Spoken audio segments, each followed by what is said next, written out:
ஊன் உறக்கம் சுகம் துக்கம் எதையும் பொருட்படுத்தாமல் நம்முடைய குடும்பத்திற்காக படாத பாடுபடுகிறோம் சகோதரர்களே. ஆனால் சில பல நேரங்களில் அந்த குடும்பம் நமக்கு மனவேதனை தரும்படி நடக்கும் போது நம்மால் அதை தாங்கிக் கொள்ள முடியாது. அல்லாஹ் ரப்புல் ஆலமீனும் குர்ஆனில் சொல்வான், இன்ன மின் அஸ்வாஜிக்கும் அவுலாதிக்கும் அதுவும் லக்கும், நிச்சயமாக உங்களுடைய மனைவிமார்களிலும் உங்களுடைய மக்களிலும் உங்களுக்கு விரோதிகள் உண்டு என்று சொல்வான்.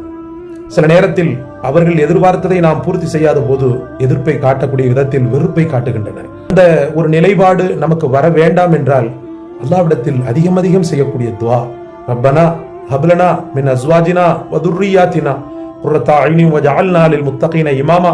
ரப்பே, எங்களுடைய மனை மக்களில் இருந்து எங்களுக்கு யா அல்லாஹ் கண்குளிர்ச்சியை அன்பளிப்பாக தருவாயாக. அது மட்டுமல்லாமல் எங்களை பயபக்தியாளர்களுக்கே வழிகாட்டிகளாக நீ ஆக்குவாயாக என்று பொருள்படக்கூடிய இந்த துஆவை அதிகம் அதிகம் ஓதுவோம். அல்லாஹ் நம் அனைவருக்கும் தௌஃபீக் செய்வானாக.